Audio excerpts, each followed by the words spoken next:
Turning circle. Easy this one. I'm going to turn in a circle. Sometimes AWD and difflock can affect the circle size, just like in real life. So I will switch that off where applicable.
Customization and versatility. Scout trucks can perform a variety of tasks, but aesthetics are important for some of you too. So here's a rundown of what each truck can equip and what it means it can do.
towing. Scouts need to tow sometimes, so here's what each of SnowRunner's scout trucks can cope with. Now I've chosen to pull a trailer and 2 bits of cargo because of the extra weight. This basically would be more representative of dragging another vehicle. Now to do this thoroughly would take days, but you should be able to get a rough idea from the following clips. Now some scout trucks are unable to tow a trailer, such as the TUZ 420 Tartarin. That means they will be winching the cargo, and that works nicely for moving a vehicle or cargo already loaded, as you can deliver to a yellow mission box. The problem though is that without a crane or trailer attachment you cannot load the cargo, so bear that in mind.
SnowRunner's finest accomplishments is making slow-paced gameplay satisfying.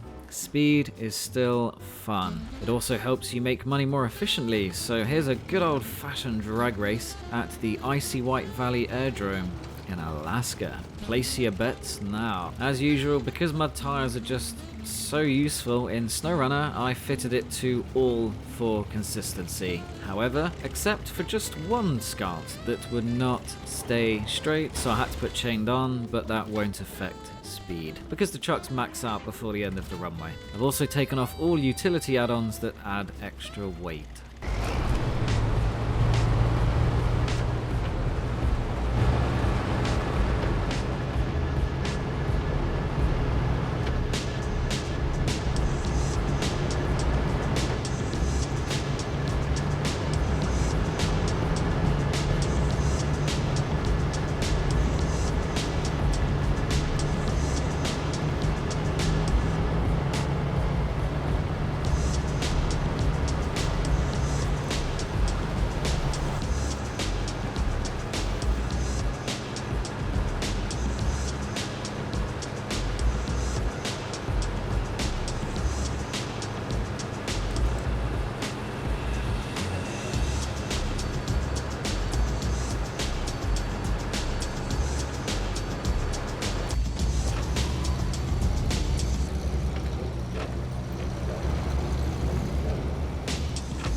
I'll do this in order from what I think is the worst to best scout in SnowRunner. So yes, we're coming to the conclusion.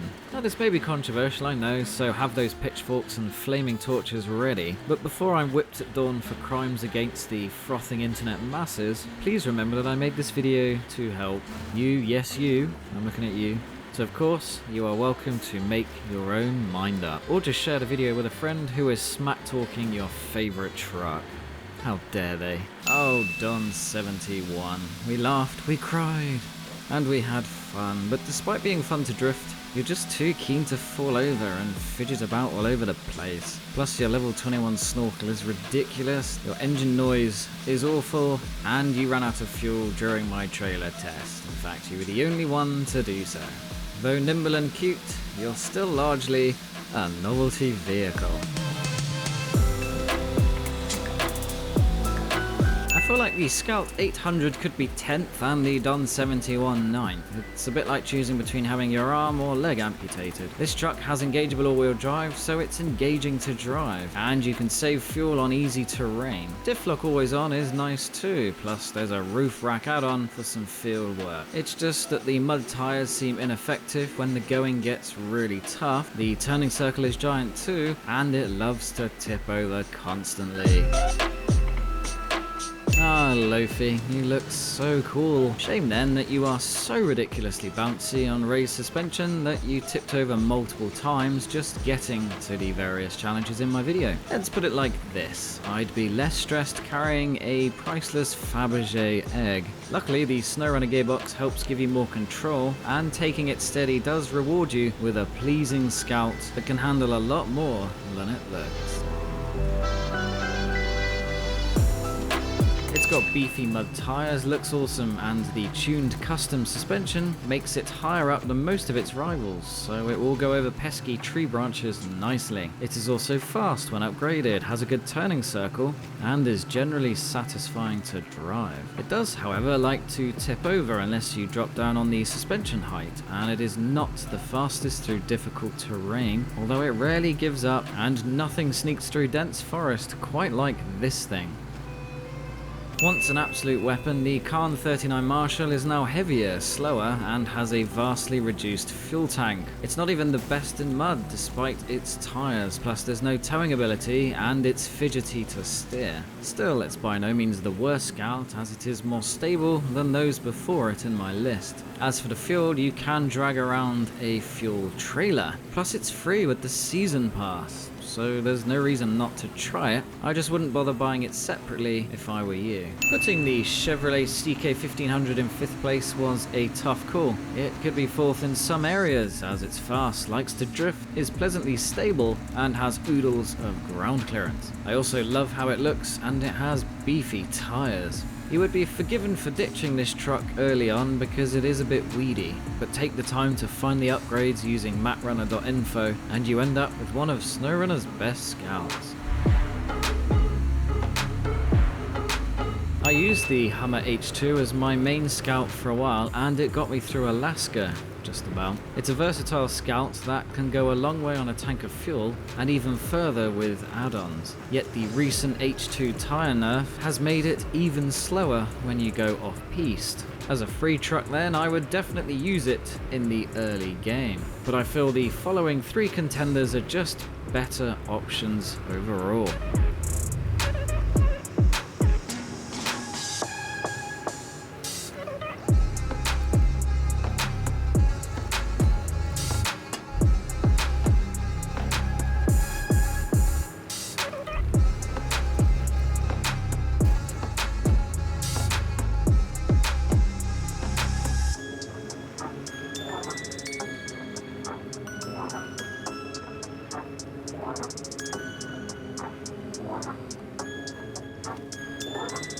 As for third place, the Yar 87 is a terrain-owning mix of utility, speed, and enjoyment. Its gigantic mud tyres, which may not always translate to the best off-road performance, help it stand tall above the 4th place Hummer, unless you want maximum utility and range. It is sadly prone to suspension damage because there's no raised suspension option, and it sounds like it's partly in gear. Apart from that though, it's a top-notch scout.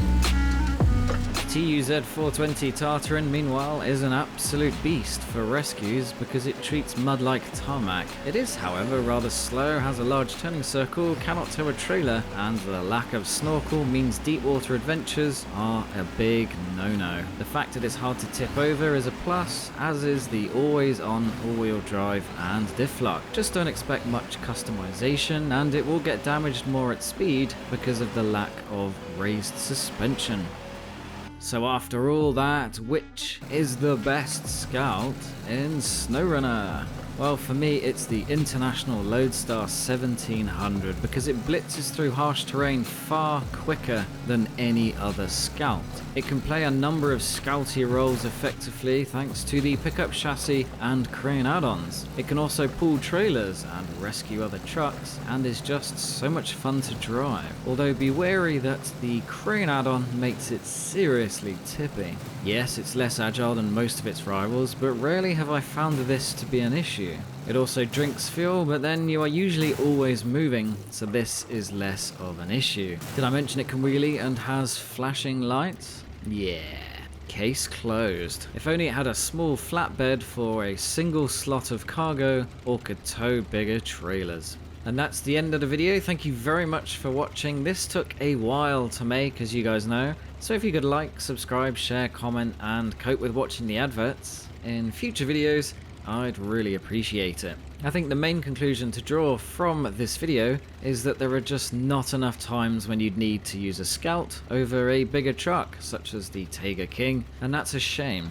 More of an emphasis on small trails and scout-based missions would help with this. Now this video has gone on for a very long time, so we're going to do a very brief version of my best recent YouTube comments. One guy was saying that he watches my videos at 2x speed, which is hilarious. If you ever want to try this, it sounds ridiculous. Generally you guys are pretty positive, but I get the odd negative comment. This one said, fewer misplaced bad jokes and more gameplays. Yeah, so I want these videos to be useful and a little entertaining, and I like making jokes in real life, so I guess if you don't like the jokes, maybe don't watch the videos, but I don't know. The channel seems to be growing pretty fast, and most of you guys seem pretty happy, so yeah, I'll keep doing what I'm doing, and we'll see what happens, I guess. And lastly, on a more positive note, a number of you, including Mr. Richardon, yeah, let's go with that, have said that the Tiger King has been nerfed, which is terrible news. Now, because of my videos, I haven't driven it much since the patch, but then I did find it was a little slower than the Varon AE4380, which is how it used to be. More damage taken? Well, I'll have to test a little bit more and see. Let me know if you guys have noticed any truck nerfs or boosts. Take care, bye.